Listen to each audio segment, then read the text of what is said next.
ahead. Our mission. Helping Parents Heal is a nonprofit organization dedicated to assisting bereaved parents to become shining light parents by providing support and resources to aid in the healing process. We go a step beyond other groups by allowing the open discussion of spiritual experiences and evidence for the afterlife in a non-dogmatic way. Affiliate groups welcome everyone, regardless of religious or non-religious background. Attendance today at this meeting is voluntary, and we are here for the benefit of learning from and sharing with other parents whose child has passed away. It is understood that our discussions are intended to be confidential and not designed to replace traditional therapy or spiritual counseling. However, these Zoom meetings are helpful to parents all around the world, and they are posted on YouTube so that affiliate members who are not able to attend this meeting live can also watch. Helping Parents Heal offers a wide variety of speakers to allow parents to be informed about many possible ways to heal, to connect with their children, and to learn about the afterlife. The views expressed by our guests do not necessarily reflect those of Helping Parents Heal, and we ask that you take from their presentations whatever may benefit you personally. Welcome, everyone, and welcome, Julie. Thank you for being here this evening. Oh, my Yes. pleasure. Thanks. It's my delight to be back here with all of you again. Yes, we are so happy to have you. And I'll quickly read a short bio so that people will know a little bit more about you before you get started. Psychic and medical intuitive Julie Ryan can sense what medical conditions and illnesses a person has and facilitate energetic healings. She can communicate with spirits, both alive and dead. Julie can scan animals, access people's past lives, and she can tell how close to death someone is. Her book, Angelic Attendants, What Really Happens as We Transition from This Life into the Next, describes a series of events that involves angels, multitudes of deceased family and friends, the spirits of deceased pets, and countless serendipitous and miraculous moments. Julie's children's books, Angel Messages for Kids and Angel Messages for Dogs, are picture books that have angels answering kids' tough questions.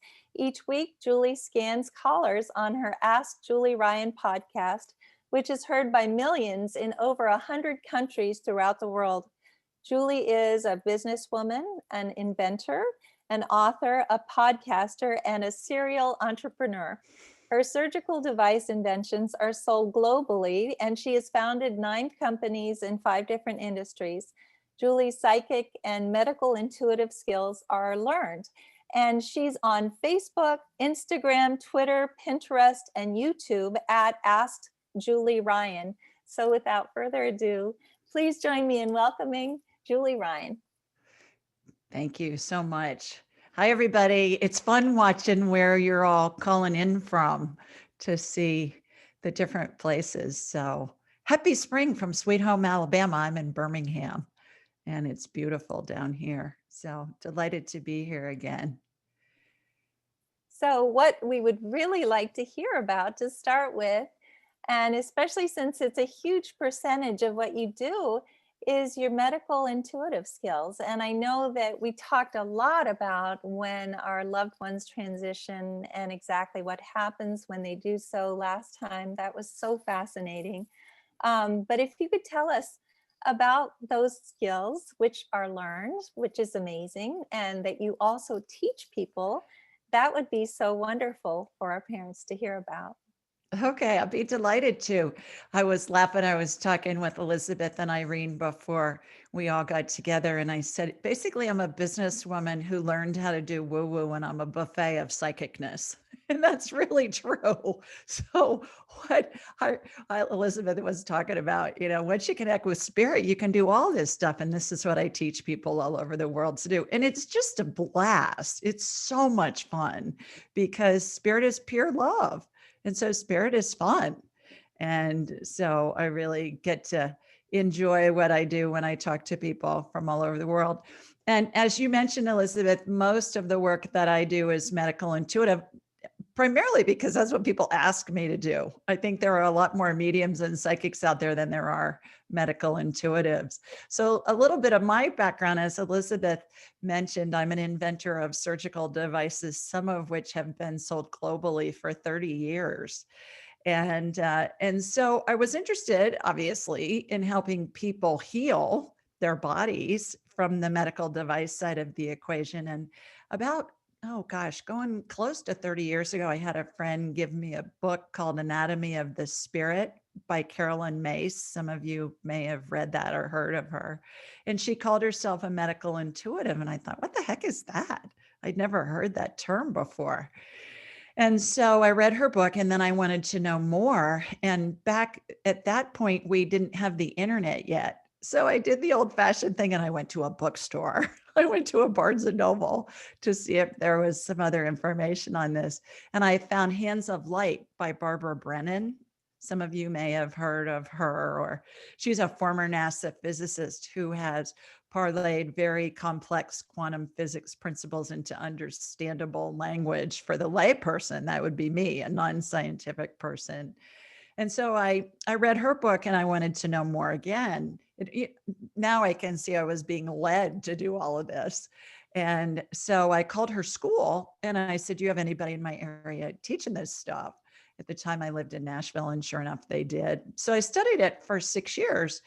But Barbara Brennan's techniques and everything are over 40 years old. So we've streamlined them now, and anybody can do this. And I teach people in 4 Saturdays in a row for 2 hours, and they can all do all the stuff that I do. You connect with spirit, you can validate what you get, and then go forward. So how this works for me is I raise my vibrational level to the level of spirit, because we're all spirits attached to a body having a human experience. I know you've all heard that lots and lots of times. And I turn my abilities on and off at will. I don't walk around scanning people because, number one, I don't think it's ethical to do that. I never scan anybody without their permission. And I don't really want to know. And it's just, imagine if I was in a crowd of people and I thought, okay, that one's got a strep throat. That one's got, kidney disease. That one's got whatever, leprosy or whatever, God forbid. And so I turn my abilities on and off at will, and I close my eyes, and 99.99999% of the work I do is remote. And I can do this with anybody, anywhere in the world. You can be crossing the ocean at 40,000 feet. It doesn't matter. I'll get to you. And I connect with that person's spirit. So it's my spirit connecting with their spirit. And then spirit, big spirit, works through me and with me to facilitate this. So once I connect with somebody, I envision shooting energy from their feet up through the top of their head. And it's as if I'm looking at an X-ray or a CT scan or an MRI. And I can see broken bones, torn ligaments, viral infections, bacterial infections, cancer, whatever. So 3 things happen once I get connected to somebody. First of all, something's identified, and then immediately thereafter, there's some type of energetic healing that begins. And it can take the form of something getting added, something getting removed. I watch procedures all the time. Now, when I say watch, it's in my mind's eye, in my head. I'm watching procedures that sometimes emulate what I saw in operating rooms for all those decades when I was in and out of surgeries, developing products, testing prototypes, training surgeons, training reps, stuff like that. Sometimes I see healings that utilize methodologies and devices that haven't been invented yet. And regardless of what I'm seeing, I'm very descriptive with my client, or if it's somebody who's called into my show. My show's a 2-hour syndicated radio show that we take the commercials out of and we release as a podcast. So people call in every week and ask Julie Ryan. And so if they call in, and then what happens is I'll describe to them what I'm seeing, because if you can envision what I'm describing to you, what's going to happen is it'll help integrate the healing into your body. Because the body's always going to follow what the brain's telling it, even if the brain doesn't believe it to be true. Think of a time when you watched a scary movie on TV. Your brain knew it was pretend, but your heart might have felt like it was getting ready to jump out of your chest because it was just so darn scary.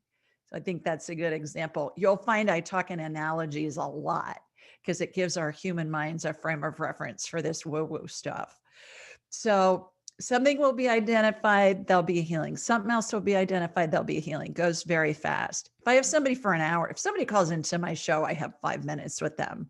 So we'll go after one specific thing that they're interested in. But if I get you for a whole hour on a private consult, I'll make multiple passes through. So say, you got an ache in your left ankle. We'll deal with that. And then you have something going on with your right shoulder. We'll deal with that. And it goes very fast. Sometimes my analogies are really hilarious. I may tell you that a body part looks like a bowl of whipped cream or something crazy, but it's just to give you a quick reference for what I'm seeing. So then the third thing that we do is I'll look at what I call your energy field membrane. And that's the container that holds the energy that makes up our body and our spirit.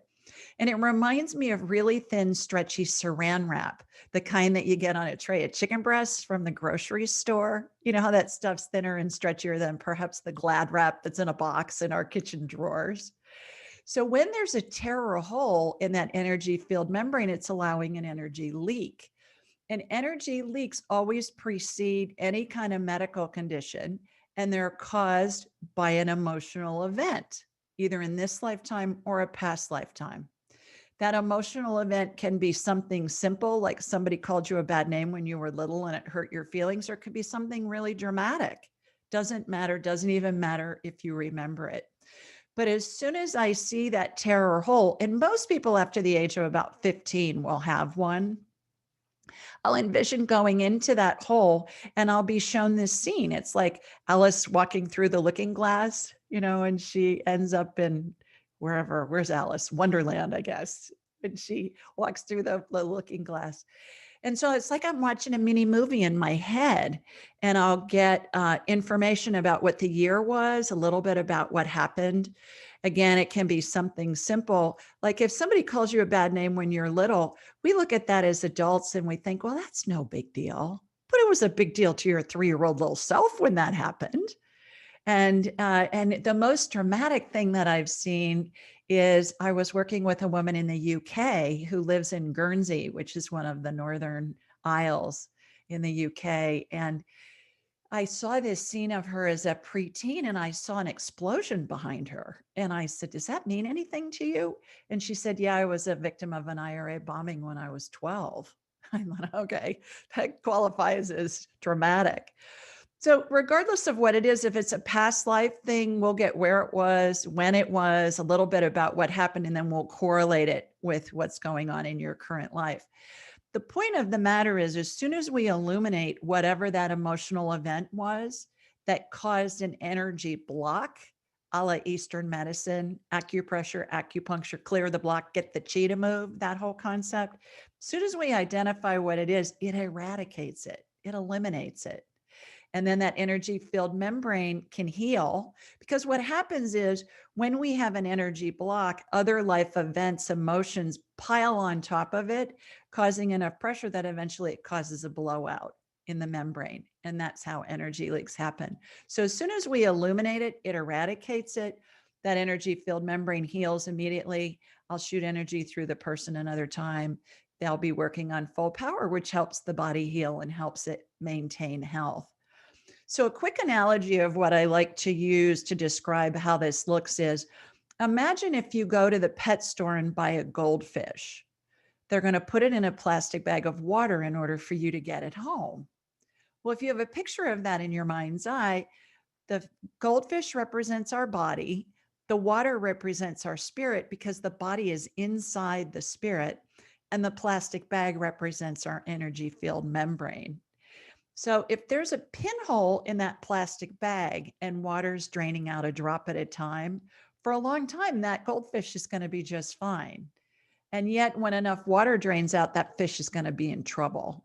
And that's what happens to the human body over time. So we fix the energy field membrane, the body can go back to working on full power, and it helps the body heal and maintain health. So I talk to normally during the week anywhere between 4 and 5 people a day, a private client on my show, which is a 2-hour show with breaks. It's probably 70 minutes of content. By the time you take the commercials out on the radio show, I'll probably get anywhere between 15 and 17 or 18 callers on in that 70 minutes. So it's really fun because everything's different. Today I saw a healing that I hadn't seen before, and it's not unusual for my client to hear me say, "Oh, this is so cool. I haven't seen this before. Oh my gosh, wow, this is wild." And then that information that comes in, then invariably I'll use it on other clients. But I watch things like DNA healings. I watch stem cell energy regenerate body parts. Stem cell energy is really a riot, you guys, because it looks like a light amber colored gel and it has sparkles in it. Because it's woo-woo. You got to have sparkles in some of this stuff. And then it has a watery consistency. And are any of you old enough to remember Dippity Doo, the hair gel from the 60s and 70s? It reminds me of Dippity Doo. And I'll watch that get administered, and I have seen whole organs form out of this stem cell energy. And I've had many doctors over the years call me and say, all right, what are you doing with my patient and how does this stuff work? Because it'll show up on the subsequent scans. But I think it's important to remember a couple of things about energy healing and medical intuition. Number one, I believe it's spirit working through me and with me, excuse me, and I'm like a tugboat captain, and my client is the ship. I'm helping steer the ship safely into port. What the ship does once it's in port is up to the ship, right? Because the tugboat captain leaves the ship once it's in port. And it's always at the end of the day, the person's spirit's prerogative to utilize the healing in a way or not utilize the healing to best facilitate whatever it is that spirit is exploring in this lifetime. Sometimes the healing is death, but we don't know what that spirit came in to explore, and we don't know what that spirit wants to experience. The other thing I think that's important to remember is, and you all know this if you think about it, there is not a doctor or a surgeon or a medical provider or a healer on the planet, never has been, never will be, who can heal somebody else. What we do is we help guide the person to heal themselves. Because if you think about it, you can have a surgeon that has two cases back to back, same procedure, both healthy patients. The surgeries go perfectly. One patient heals easily and quickly, the other one doesn't. The surgeon wouldn't have done anything differently. All of the support staff, everything went perfectly. Why is it that one person heals and one doesn't? So I think that's important to remember. And the healing can happen instantly. The energy healing work that I do, that I believe is an adjunct to Western and Eastern medicine as we know it. It's another part of the healing equation. And when the healing happens, it can integrate into somebody's body instantly. It can take days, weeks, months. It may need some kind of complementary care like medicine, surgery, physical therapy, chiropractic, whatever. But again, it's always up to that person's spirit to decide how they implement and whether or not they implement the healing. So that's what I do in a nutshell. Wonderful. And we have a lot of questions, and I tried to write that we were asking for questions that applied to everyone and not personal questions. And I wrote, please write personal questions. I meant no personal questions. Anyway, there's lots of questions that we have already. And so what I'd like to first ask, one mom is asking about whether or not you work with guides when you're doing this. Is that something that they help you with? Oh, absolutely. It's spirit working through me and with me. And spirit is the whole kit and caboodle. God, the universe, deceased loved ones. And everyone else, and oh yeah.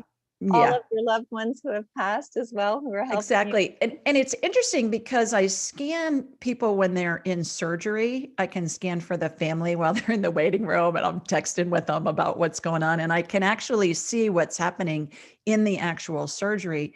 And when somebody's in surgery, the patient's guardian angels over their head, over the head of anesthesia always. And then there are surgeon spirits that are over the head of the actual surgeon or surgeons that are advising them. I can see them. And then deceased loved ones are in the room as well. So it's really remarkable. My husband had he's had 2 new knees in the past 4 months put in. And his last one that he had put in, I had given the surgeon one of my books. And the surgeon was just amazed at how well my husband healed after the first one. And so he came to see me when my husband was in the recovery room. And I said, you were tweaking that implant a little bit. And I was describing what I was watching him do in the OR. And he started laughing. He goes, wow, you really can't see me in there, can't you? And I said, yeah, I told you I could. So when he sees me, he always says, can you go home with all my patients? I'll say, no. But yeah, I have stories in Angelic Attendants about that too, about what happens in the operating room. It's pretty interesting. And again, I guess I was led to be in that industry for so long so that I know what's happening in a lot of these healings.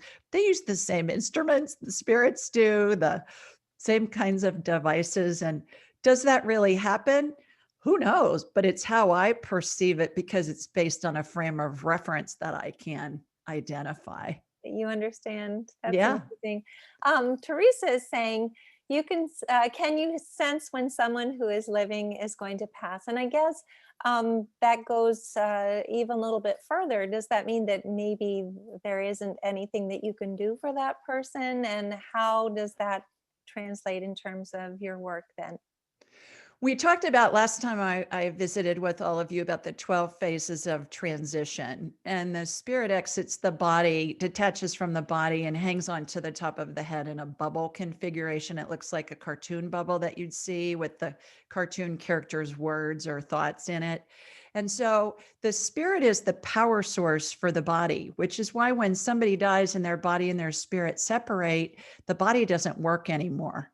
So when somebody is in one of the 12 phases of transition, I am unable to get a read on them. It would be like, because the spirit's not in the body, the power source isn't in the body. So it would be like trying to look at an x-ray in a completely pitch black room with no electricity. I can't get a read on them because that power source isn't in there. Likewise, the healings don't work when the spirit's out of the body because it's my spirit connecting with their spirit.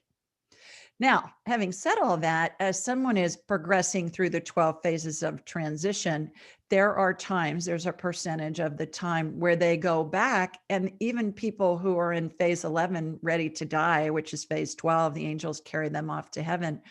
When they get to phase 11, I have seen several people throughout the years I've been doing this work who are still up walking around 10 years later.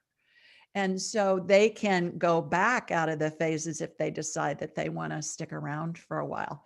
Once the spirit is back in the body, yes, I can do that. There have been rare occasions where I can coax the spirit to go back into the body. And you know how in Peter Pan, at the beginning of Peter Pan, when Peter Pan comes to visit Wendy, Michael, and John in the nursery, and Wendy sews Peter Pan's shadow to his feet to keep it attached to his body.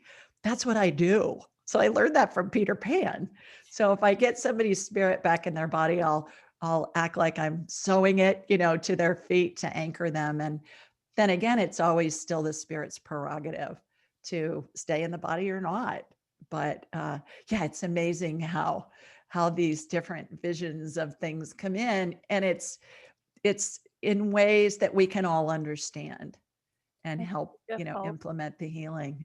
Well, I was wondering, there's a mom named Susan who's asking, can your child's medical condition that's already transitioned, can you detect what that condition was? Because her son passed and no one knew what had happened. Is that within your abilities? Absolutely. Yes. And what we do is we just talk to that child's spirit, and the spirit will tell us. Yes. That's Yeah. wonderful. Yes. And then also, Jake is asking, so once you see a tear in someone's energy field, are you able to then help them heal it? Yeah, just by illuminating what the cause was of that energy block.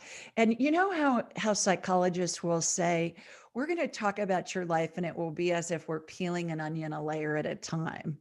I'm a businesswoman. I want to cut to the chase. Let's go to, where did that block begin? and get the onion out by the root. Because what I find is the energy block, I'm always going for where did it start? And it reminds me, the energy block, it reminds me of a kernel of unpopped popcorn. And then life events pile on top of it, the emotion of life events that are less than optimal. Life events pile on top of it, and it over time, it causes enough pressure that it causes a blowout in the membrane. So what I find is as soon as we illuminate where that block started, it not only eradicates that energy block, but it eradicates all the energy that was piled on top of it, and the energy field membrane heals immediately. And I equate that to, if you go into a pitch black room for the first time, it feels really creepy because you've never been in there before and you don't know what's in there. But as soon as you illuminate the room, as soon as you flip on the light switch, what happens? You're not afraid anymore because you can see what's there. So that's what I find with the energy block, that seed of where it started, whether you remember it or not. Most of the time, my client will remember it. I'll say, okay, 1963, you're riding a red tricycle and you're going down the street and there are kids chasing you and they're yelling at you, and your tricycle has those streamer things, off the handlebars. And it's that kind of detail that I see. It's like I'm watching a mini movie. And if it's a past life, that's really fun. I worked with a client this afternoon and we got a past life for him. He's really interested in manuscripts and stuff like that. I didn't know that, but we got that he was a monk in Avignon, France, and I forget the year, it was like 700 and something. And he did manuscript. He did those fancy illustrations with all the gold leaf and the calligraphy and all of that. And then we equated that to what was happening in his current life. And it's fascinating. There are always lots of correlations between past lives and our current life. So this is something that you also do. And Oh, is yeah. that under hypnosis that you do the past life regression? No, it's part of my buffet of psychicness. But how I do past life stuff, and I'm an entrepreneur, so of course I'm going to do it differently than anybody else. So what I do is I envision myself in this endless hallway, and it's very narrow and it has very tall ceilings, like maybe 40 feet tall. And each side of the hallway is lined with big square mirrors, like 12-inch by 12-inch mirrors. And they're all lined up perfectly vertically and perfectly horizontally in columns. Does that mean I was potty trained too early? Probably, because they're not random. They're very organized how they are. And each mirror represents a different lifetime. So we'll ask a question like, Elizabeth wants to know if she's had any past lives that affect her love of fishing in this life. I'm making that up. Obviously, I don't know if you like to fish. You live in the desert. There's probably not much fishing going on in the desert. Anyway, what will happen is when I ask the question, mirrors that represent the lifetimes that correlate with that question will come out from the wall as if they're on a hydraulic arm. And so I ask that question because I want to see how many lifetimes pertain. And then I'll say, show me the one that correlates the most. And that one will come out the farthest. And then I'll envision walking into it and I'll get where it was, when it was, what the name was. I'll normally get the name. I'll get other information. And most of the time I'll get enough information that we can corroborate it with online historical documents.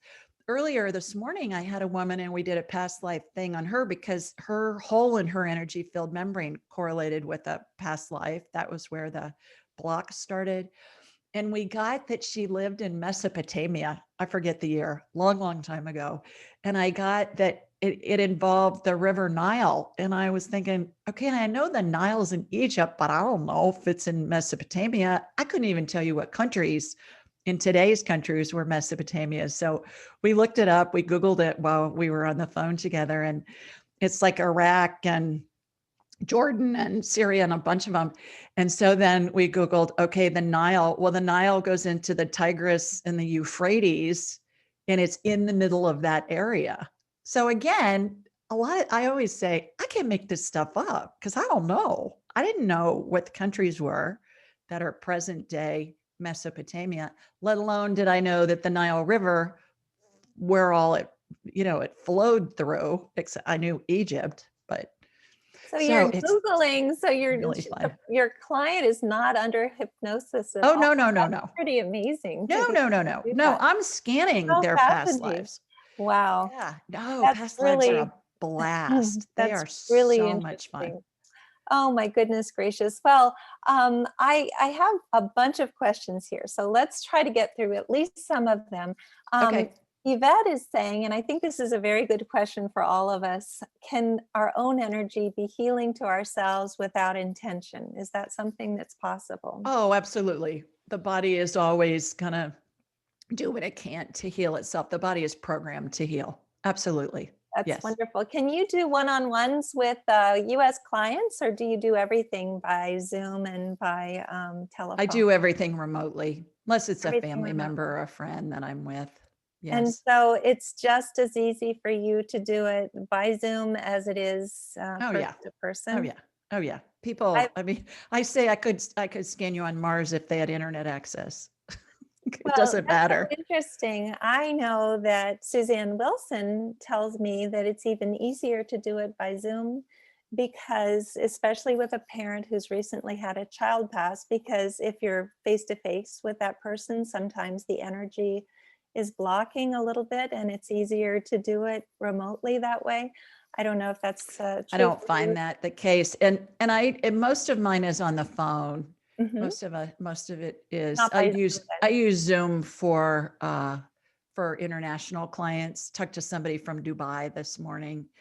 And so of course we were using Zoom, but I walk around while I'm doing because I don't want to sit all day. So I say if you were on Zoom and you're watching me, you'd be seasick because I'm moving around while I'm doing it. Nicole is asking if you can touch base on the 12 steps. It would be nice if you could just mention them because they're so healing to all of the parents here. Could you just run through them again Sure, for us? sure, sure.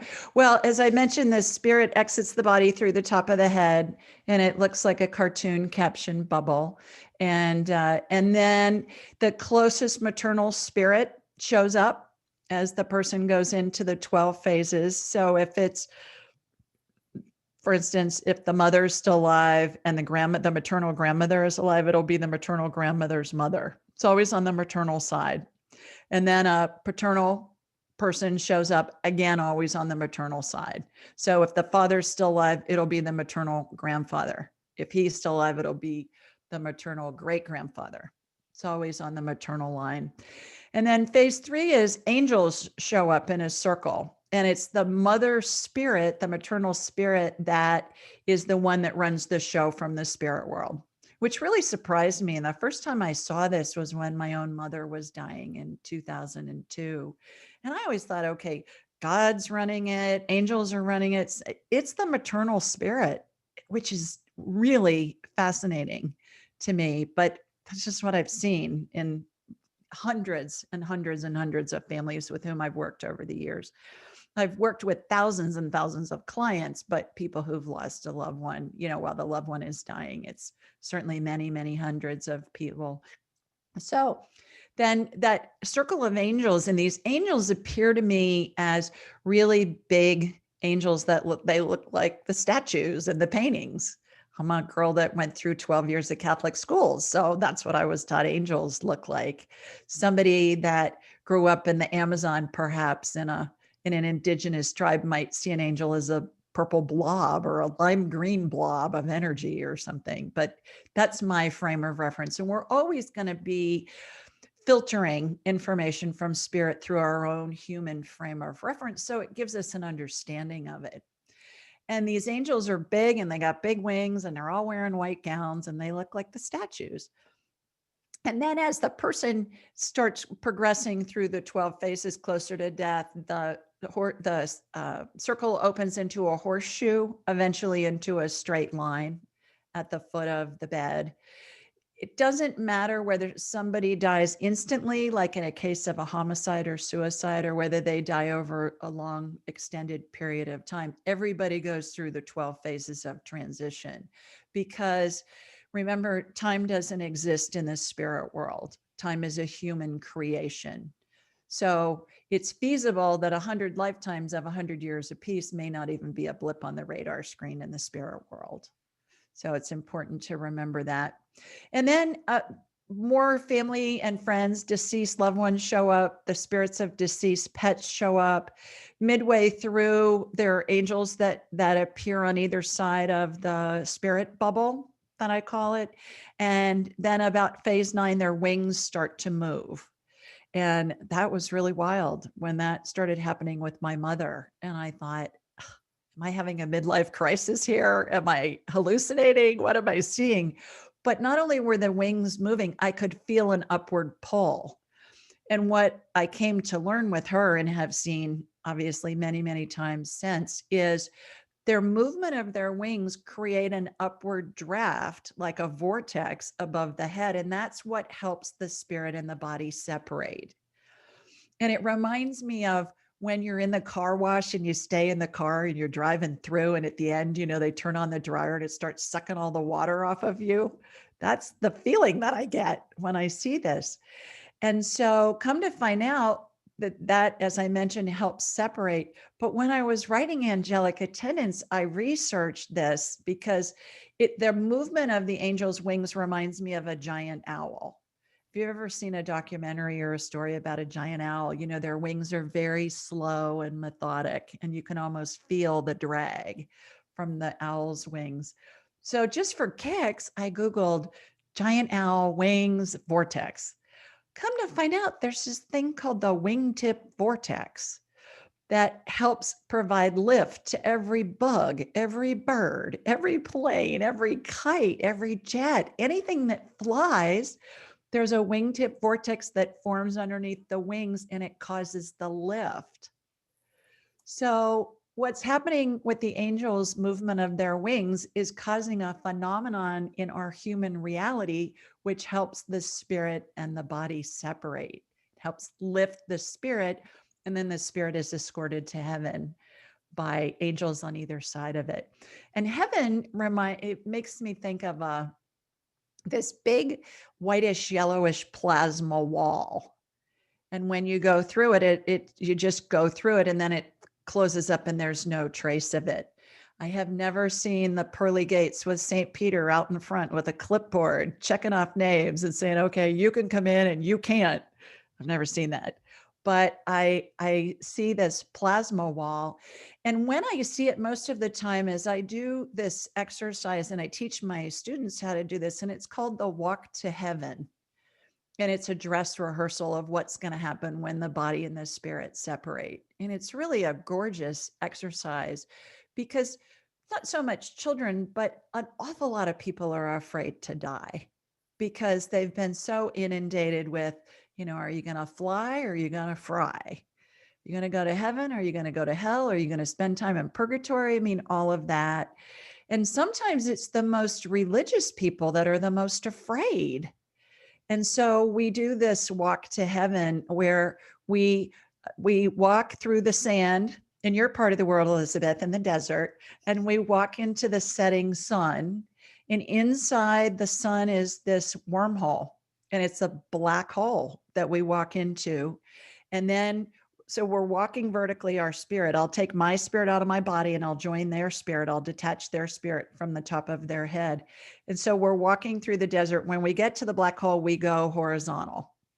And then we're pulled by this gravitational force that only goes one direction forward, and it drops us off in heaven. And those Rocket Man movies where they've got a jetpack on the back of them and Rocket Man's flying vertically, horizontally, and then when he wants to land, he goes vertical. That's what I watch happen. And then we walk through the plasma wall, and on the other side of the plasma wall is all the family and friends spirits that are there to welcome the person. And I call it the Welcome to Heaven Committee. And they're all there to welcome. And the person oftentimes will want to stay. And I'll say, no, this is just a dress rehearsal. This is so you can see what's going to happen. And then we'll walk backwards. We'll get pulled back through the black hole, come back from the backside of the setting sun, walk into the desert. I'll reattach their spirit, reattach another person's spirits. And the stories are just endless of people who are afraid to die. We do the walk to heaven with them, and then they're ready to go. I mean, they're just endless. So it's really a wonderful exercise. And I have a whole chapter on that in my book. That's beautiful. And I was wondering, there are three questions about the 12 stages. First of all, people are concerned for adoptive children. I know you Yeah, already discussed this, but could you quickly just sure. let people know about who's there for those adoptive children? We also have people who are nervous about not seeing their kids right away because you didn't say anything about when the kids will be greeting us. And if you could maybe just say something about that. Oh, And yeah. then also for people who transitioned by suicide, if the 12 steps work exactly the same way as with everybody else. So I know that's a lot of questions. I'll remind Sure. you as you I'll, go through if I'll you'd like. make it notes. I'm making notes. Okay, Okay, thank so you. adoption, suicide, and children. Okay. And children greeting us when we get over there, Yeah, because yeah. that's our biggest Well, question, obviously. yeah, absolutely. So suicide, as I mentioned, that everybody goes through the 12 phases, whether it's an instant passing or whether it's prolonged over days, weeks, months. So instant passing, like in the case of a homicide or suicide, absolutely. Because again, time doesn't exist in the spirit world. So nobody ever dies alone. We're all surrounded by angels and deceased loved ones and the spirits of deceased pets, which is really a riot if somebody has grown up on a farm or they live on a farm, because I'll see cows and horses and chicks and ducks and pigs and stuff, and I'll describe them to the family. I'll say, did grandma grow up on a farm? They'll say, yeah, yeah. And I'll describe, what the animals look like. And they'll say, oh, that was her pet cow, Bessie, or that was her horse, Trigger, or whatever. So that's how that works. Children greeting us, absolutely. They're not only in the room with us or they're part of that 12 phases, but they also are there when we get to heaven. Absolutely. And oftentimes I will see some adult spirit in the 12 phases. And also when we get to the Welcome to Heaven committee too, holding an infant. And oftentimes that's a baby that was a miscarried baby, or it was a stillborn baby. I mean, I'll see infants and I'll say, okay, did you have any miscarriages? Or I'll see multiple babies and they can always identify them. So it doesn't matter what the age was of the person who died, whether it was a baby that died in utero or somebody that was 112. It doesn't matter. As far as adoption goes, it's the adopted mother's spirit that runs the show from the spirit world. It's the mom that raised the child. And if that mom is still alive, it's her mother, it's her grandmother, it's her great grandmother, all on the maternal line of the mom that raised the child. Now, the birth mother is there, her spirit is there, but she is not running the show. And the other thing that's interesting to note too is baby spirits attached to the mom's energy field before they're conceived. And they look like a little orb that you'd see in a photograph. Sometimes we'll see them in photographs and we'll say, oh, there must have been a speck of light or the lighting was messed up or something. Those are spirits. And if you have a photograph and you have them on your computer and you blow them up, a lot of the time you can see a face in there. It's pretty wild. I have many of those that people have sent me. I was at a party, oh gosh, probably 15 years ago at a neighbor's house, and my neighbor introduced me to a friend of hers, and she said, she's not feeling well. Can you scan her? And I said, sure. And I said, she didn't look pregnant to me, but I said, are you pregnant with twins? I see twin spirits on either side of her shoulder. That's how I can tell it's twins, because they're both there. And she burst into tears. And I thought, oh goodness, I've upset this woman. And she said, no, no, no, no. She said, we're flying to Guatemala on Wednesday because we're adopting twins that are going to be born by C-section on Friday. And I thought, okay, that was the first time I saw baby spirits attached to the adopted mom's energy That field. gave me goosebumps. How Yeah. beautiful Yeah. is that? Well, And I've seen it many times. so if children transition when they are babies, do they stay young on the other side or do they grow up? And how will we recognize them? These are questions that I'm getting right now. Yeah, babies, spirits are always going to show up in a way that we're going to identify them, be able to identify them. So I was talking to my brother-in-law last night, and my younger sister passed 10 years ago. She had a brain aneurysm and died very suddenly. And it was just horrific. And I was talking to him last night and he said, your sister visited me on Saturday night. And I said, she did. And he said, yes, she crawled into bed with me. And he said, she always appears to me looking like what she looked like when she was about 40. And I said, well, and we buried her, you guys, on her 50th birthday. I mean, it was just atrocious. And I know you all can relate because you've all been through something like this. And so we were talking about this last night and I said, your grandmother's going to show up in a way that you're going to be able to recognize that it's your grandmother. Your child's going to show up in a way that what your child looked like when your child passed, whether your child was 3 or whether your child was 33. It doesn't matter. Their spirit's always going to show up in a way that we can identify them. And I see that a lot with families with whom I work, whether I'm scanning their loved one who's in the operating room and I'm describing who the people are in the operating room. And I'm saying, okay, there's this woman who has white hair and her hair's in a bun and she's got on this little sweater with pearl buttons, the button up the front. And they'll say, oh, that's Grandma Ann.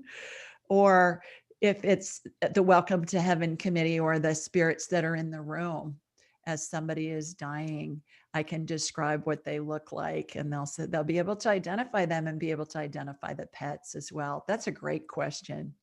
That's wonderful. Well, Andrea is asking also, does this also apply to babies who might have had to be aborted? Will we also be able to see these children as well when we transition? Absolutely. And all spirits of our loved ones are around us all the time. And all you have to do to talk with them is you say something to them, either aloud or in your head, and they're going to, they're going to answer you telepathically. And it's going to come in like it's a thought in your head. And how you know it's your loved one's spirit talking with you or communicating with you is it happens in an instant, as fast as you can snap your fingers. And once you start doing this and you practice and you get used to it, you're going to get more validation. The more validation you get, the more you're going to trust it, the easier it's going to be till the point where it's second nature. And then the other thing that's interesting is once you start doing this and you get used to it, you'll find that spirit will answer you halfway through the thought being thought. And you'll say, well, I haven't even thought the thought all the way out yet. They'll say it takes you 2 seconds to think the thought, but the answer is coming in. And again, that equates to there's no time in the spirit world. So the 2 seconds in our world that it takes to think the thought, they've already got it before right when you start thinking it. And so you'll start getting answers. That's the thing that surprises people the most. That's when wonderful. when they do that. So there's 2 questions that I think kind of are similar. One is, how far in advance of the birth does the baby attach to the mom's energy? Years or just soon before? And then how long are we able to speak to them? But also, is it detrimental to them because they need to be doing other things to be talking to them? I know the answer to this already, but if you could just let people know Sure. what your views on that are. The baby's spirit attaches to the mom's energy field. It can be many years in advance of it incarnating. I have seen that happen. And it's funny, I had a client just today who's trying to conceive. And so we were working on her girly parts. I was working on her fallopian tubes and her ovaries, and I was seeing how many eggs, because she was in her mid 40s trying to conceive. So we were working on her girly parts, I say. But she had 2 babies energy above her shoulder, and they're stacked out. They remind me of planes at night coming in to land at an airport, and they got their landing lights on and they're waiting for clearance, and you can see them stacked off in the distance. That's what these babies' energies look like. And if it's twins, they'll be on either side, or triple. I've never seen anything more than twins, but it would be fun to scan somebody that, is having 4 or 5, see how they're positioned. I could do that. I could do an instant replay of somebody and see that. And what was the other question, The Elizabeth? other one was about how long we can communicate with them after they've transitioned, and is it detrimental to their own spiritual growth to be communicating with us? Will it hold them back at all? Oh, no, you can communicate with them for eternity, and it doesn't hold them back, because we're all made in the image and likeness of God, so we can be everywhere all at the same time.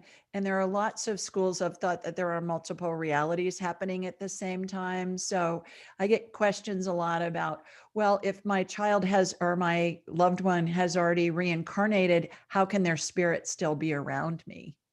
And if we're made in the image and likeness of God, I believe that's in spirit form, not that God looks like Dumbledore in the Harry Potter movies, or Gandalf in the Lord of the Rings movies, or Father Time, but that we're made in the image and likeness of God in spirit form. And actually, my blog last week was about that. I quoted a couple of Bible verses that talk about that.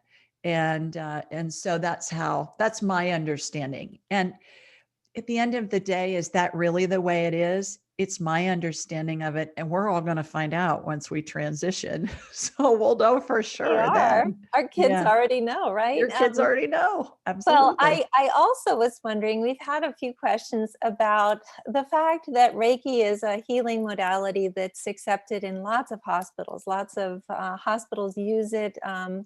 And people are wondering if this is something that is also being looked at to use in hospitals, in palliative, in care, follow-up care, and things like that.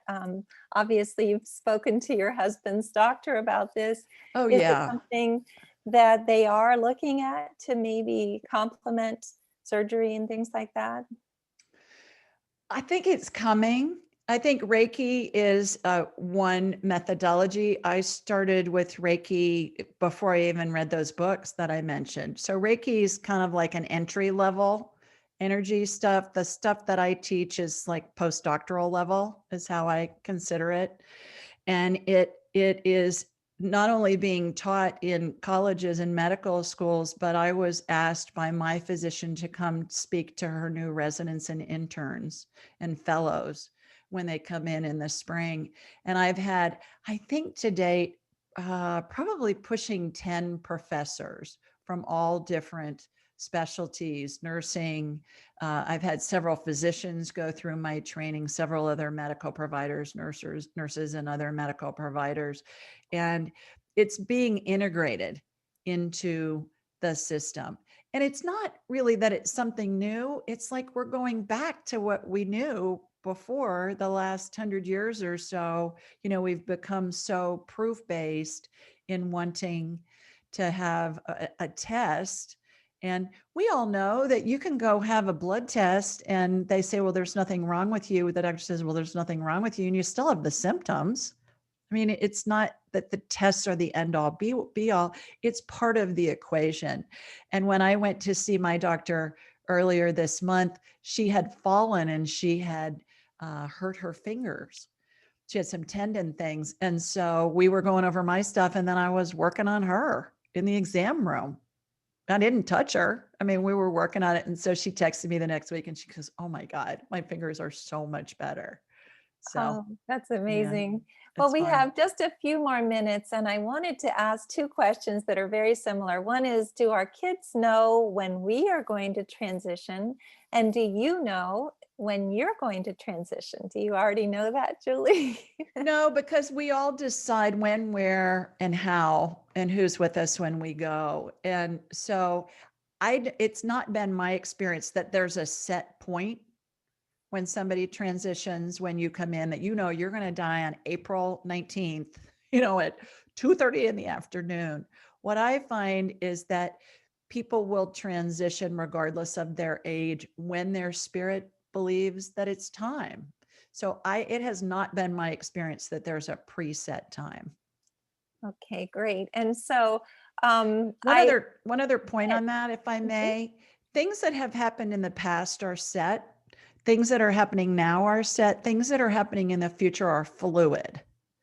And there are a bazillion variables that can come in to affect an outcome. So if you ever run into a psychic who says, I have a 100% success rate of predicting the future, run the other direction, because nobody does, because there are too many variables that come in that affect an outcome.